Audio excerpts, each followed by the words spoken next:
nossa videoaula de hoje é para o curso técnico em agente comunitário de saúde e a disciplina Vigilância em Saúde. Então, nossa segunda aula, nós vamos abordar critérios de inclusão de sistemas de vigilância, notificação imediata, vigilância epidemiológica no Brasil e a situação de saúde. Então, vamos começar falando um pouco sobre a vigilância epidemiológica. O que seria essa vigilância epidemiológica? É um conjunto de ações que propicia o conhecimento, a detecção ou prevenção de qualquer mudança nos fatores determinantes e condicionantes de saúde, individual ou coletivo, com a finalidade de recomendar e adotar medidas de prevenção e controle de doenças ou agravos. Então, o que acontece? Então, a vigilância epidemiológica, ela fornece a orientação técnica e permanente para que os que têm a responsabilidade de decidir sobre a execução de ações de controle de doenças e agravos. Então, a partir da vigilância epidemiológica, podemos identificar se existe alguma mudança nos padrões epidemiológicos de doença de determinada comunidade e, a partir daí, elencar indicadores, dados, identificar como está o comportamento dessa doença e, a partir daí, intervir. Então, a vigilância epidemiológica no Brasil, a gente tem como um conjunto de atividades que permite reunir informações indispensáveis para conhecer em todo momento o comportamento ou histórico natural da doença, como eu falei. Então, a partir do sistema de vigilância epidemiológica, a gente conhece como é que está o comportamento de determinada doença. E, para isso, a gente tem o sistema de informações de agravos de notificação, que é o SINAM. Então, ele tem como função primordialmente, a coleta e processamento de dados. Posteriormente, a análise e interpretação de dados e investigação epidemiológica de casos e suspeitos. Então, a gente tem um comportamento de uma doença em uma determinada comunidade. A partir daí, a gente coleta essa informação. Depois, a gente faz a análise se é um caso suspeito ou caso confirmado. E, posteriormente, começa-se a investigar e a intervir nessa situação. Corresponde à vigilância das doenças transmissíveis e não transmissíveis. Então, vamos avaliar. O primeiro tópico é que doenças monitorar. Então, a gente pode observar que as doenças que nós devemos monitorar são aquelas com elevada frequência, que acometem grandes continentes populacionais, que têm alta taxa de incidência, prevalência, que existe uma alta mortalidade, que tem um potencial elevado de disseminação, ou seja, que ela consegue chegar a diversas cidades, a diversos estados, a diversos países de forma rápida. Se é uma doença severa, que tem uma alta severidade, ou seja, se as pessoas morrem muito rápido, se ela tem uma letalidade muito grande, se ela traz uma sequela muito severa para o paciente, para o indivíduo, se ela traz estigmas, sequelas, restrições comerciais, redução de força de trabalho, ausência do trabalho, custos associados e previdenciários. Então, tudo isso se observa. E os compromissos internacionais são controle, eliminação e erradicação de todas essas doenças que interferem no bem-estar biopsicossocial dessas pessoas.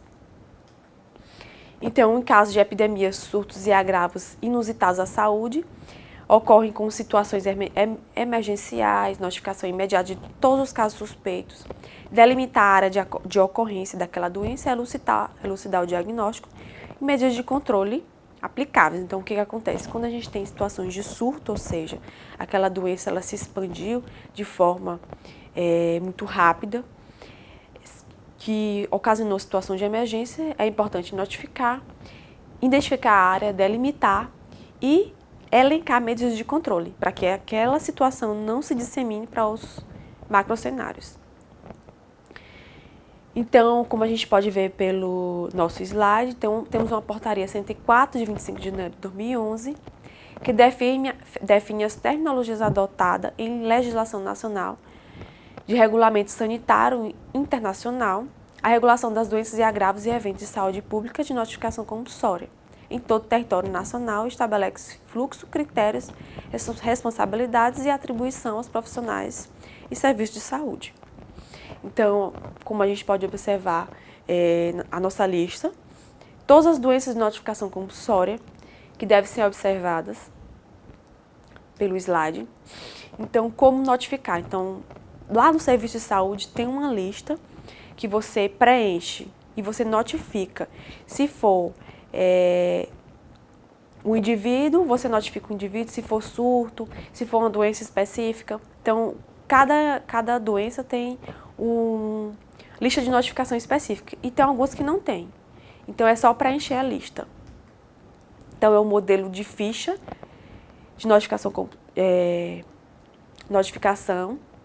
Então, você só segue o preenchimento dessa ficha. Então, como fazer a notificação imediata? Então, como eu já falei, então, quando se encontra um caso suspeito ou um caso confirmado, cada ambiente tem a sua ficha, cada serviço, e essa ficha é preenchida. Se existem algumas doenças que tem uma lista específica para elas e outras não. Então, preencher pode ser realizada por telefone, por meio de comunicação ao serviço de vigilância epidemiológica, ou pode ser preenchida manual. E aí eu mostro alguns exemplos. Existem também alguns agravos que só são notificados em unidades de vigilância sentinela, que se reservam à saúde do trabalhador. Aí, só para nível de conhecimento, alguns exemplos que são dispostos lá no nosso slide. Aí, como eu já falei no nosso slide, são ficha individual de investigação, ou seja, algumas doenças têm ficha de investigação específicas. Aí é algum exemplo dessa ficha: paralisia flácida aguda ou a poliomielite. Então, perceba que ela tem uma especificidade diferente, uma configuração diferente para cada agravo. Então, existe a definição de caso e o caso suspeito. Então, quando a gente já tem o caso suspeito, a pessoa tem uma história clínica e epidemiológica, ela tem sintoma e possível exposição de uma fonte de infecção, contaminação. Sugere estar desenvolvendo ou vias de desenvolver alguma doença. Já quando a gente tem caso confirmado, a pessoa ou animal infectado ou doente que apresenta características clínicas, laboratoriais e epidemiológicas específicas. Então, vamos observar a diferença. Se for suspeito, ele tem sintomas e possível exposição. Já se for confirmado, ele tem a clínica, tem a confirmação laboratorial e epidemiológica específicas. Se for caso descartado, a pessoa não preenche os critérios de confirmação e ele a patologia não é aquela que está procurando, né? Então, aí são alguns casos, exemplos que a gente vai ver no slide de caso suspeito e caso confirmado.